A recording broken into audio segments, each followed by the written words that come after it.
জানিয়ে দেব সর্বশেষ আপডেট বাংলা সংবাদ। শুরুতেই শিরোনাম।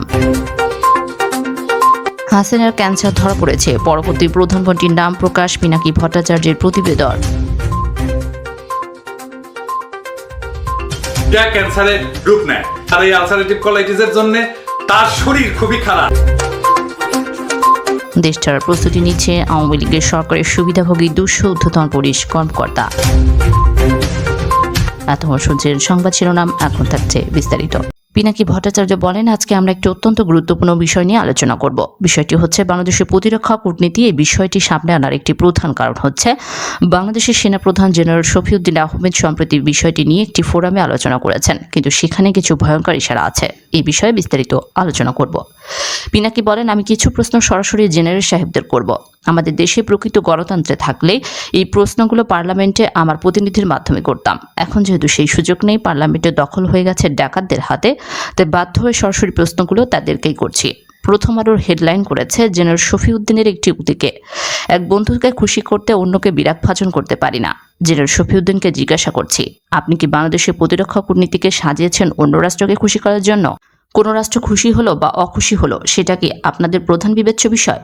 তাই যদি হয় তাহলে আমরা একটি বড় ধরনের বিপদে আছি। প্রতিরক্ষা কূটনীতির প্রধান কাজ হচ্ছে জাতীয় নিরাপত্তা বিধান করা, প্রেম বিতরণ করা এর কাজ নয়।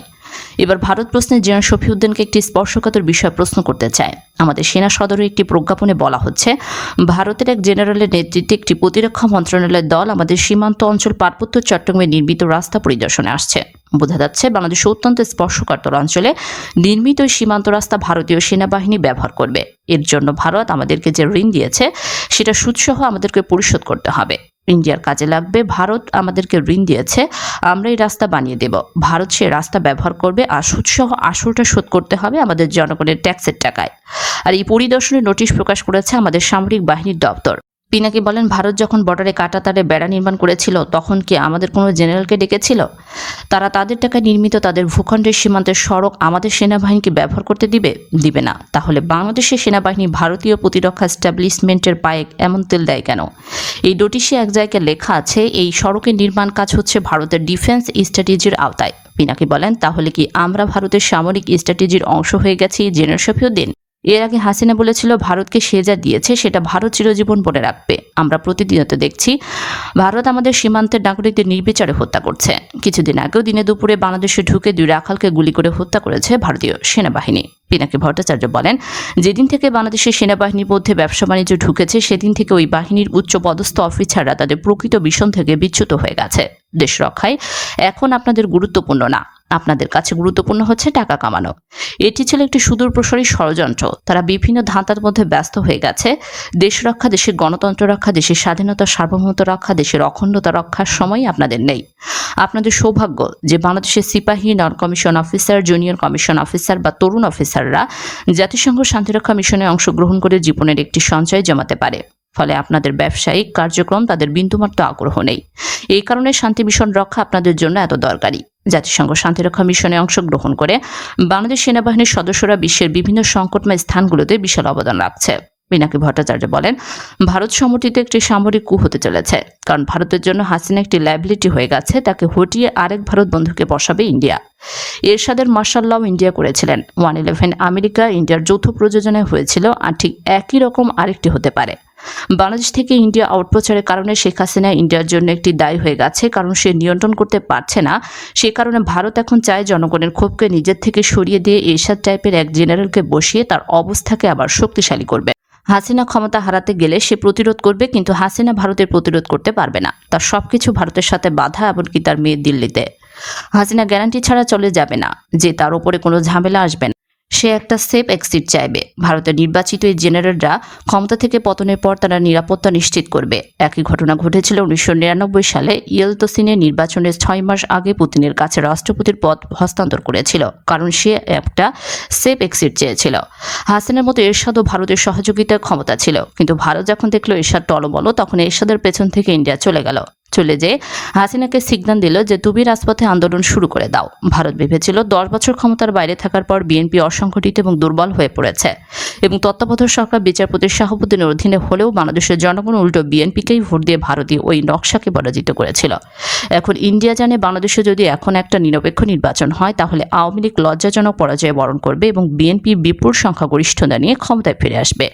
কিন্তু এটি ভারত পছন্দ করবে না, সেজন্য তারা চায় একজন এরশাদ টাইপের জেনারেল ক্ষমতা দখল করুক, যাতে জনগণ এইভাবে প্রতারিত হয় যে আমাদের সশস্ত্র বাহিনী দেশপ্রেমিক ভাইদের ক্ষমতা দখল করেছে এবং শেখ হাসিনা নাই হয়ে গেছে। এইভাবে ইন্ডিয়া বাংলাদেশের ওপর তার নিয়ন্ত্রণ স্থায়ী করতে চাচ্ছে।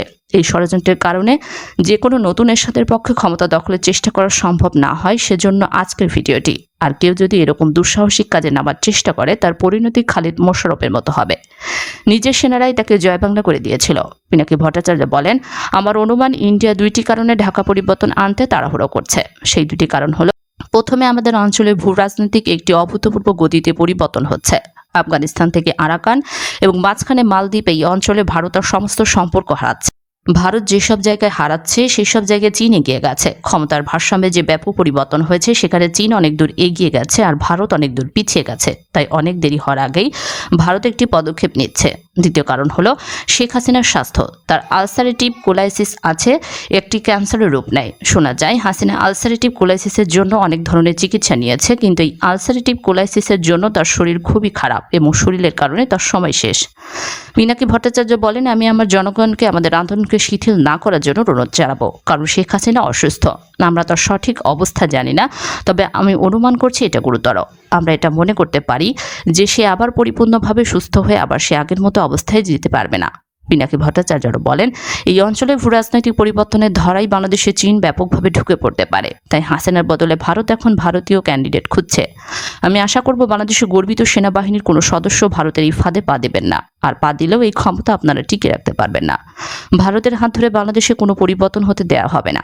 বাংলাদেশের স্বাধীনতা, সার্বভৌমত্ব, আঞ্চলিক অখণ্ডতা এবং জাতীয় মর্যাদা তখনই সত্যিকারভাবে সুরক্ষিত হবে যখন বাংলাদেশের জনগণ এই দেশের ক্ষমতার প্রকৃত মালিক হবেন। তার জন্য গণতন্ত্রের কোনো বিকল্প নেই।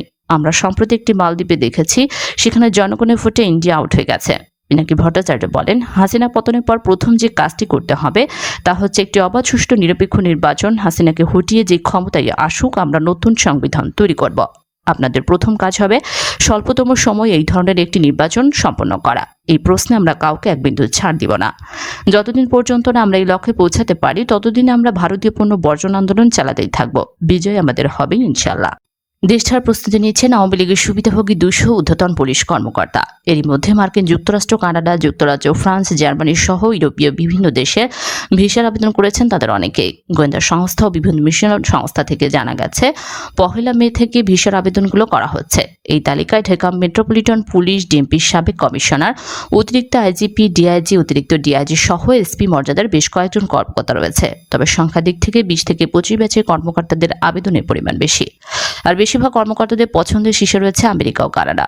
সংশ্লিষ্ট একাধিক তথ্যের সূত্র মতে ডিএমপির সাবেক কমিশনার শফিকুল ইসলাম, 12তম ব্যাচের অতিরিক্ত আইজিপি রুহুল আমিন, অতিরিক্ত আইজিপি কামরুল আহসান, অতিরিক্ত আইজিপি আতিকুল ইসলাম, 15 ব্যাচের কর্মকর্তা মনিরুল ইসলাম, শাহাবুদ্দিন খান, মাহবুবুর রহমান, খন্দকার লুৎফর কবির, আলী মোহাম্মদ কৃষ্ণপদ রায়, 17 ব্যাচের কর্মকর্তা হাবিবুর রহমান, 18 ব্যাচের কর্মকর্তা আসাদুজ্জামান, 18 ব্যাচের কর্মকর্তা মাহবুব আলম আমেরিকার ভিসার আবেদন করেছেন। 17 ব্যাচের মিজানুর রহমান, হাফিজ আক্তার, আনোয়ার হোসেন এবং মঈনুদ্দিন কাদামাদার ভিসার আবেদন করেছেন। 17 ব্যাচের আব্দুল বাতেন ফ্রান্সের ভিসার আবেদন করে রেখেছেন। 18 ব্যাচের ইমাম হোসেন ও মোজাম্মেল হক জার্মানির ভিসার আবেদন করে রেখেছেন। 15 ব্যাচের কর্মকর্তা বনজ কুমার মজুমদার ভারতের ভিসার আবেদন করে রেখেছেন।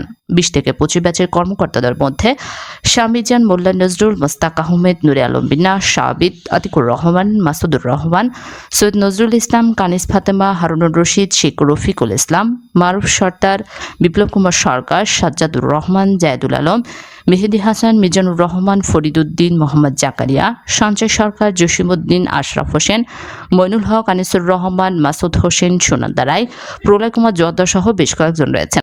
দেশ ছাড়তে প্রস্তুতি নেওয়া কর্মকর্তাদের পছন্দের শীর্ষে আমেরিকা, কানাডা হলেও অনেকে জার্মানি, যুক্তরাজ্য, সুইজারল্যান্ড, ফ্রান্স, পর্তুগাল, গ্রিস, তুরস্ক, থাইল্যান্ডের ভিসার আবেদন করেছেন। তবে ইতিমধ্যে কতজন ভিসা পেয়েছেন তা এখনও নিশ্চিত হওয়া যায়নি।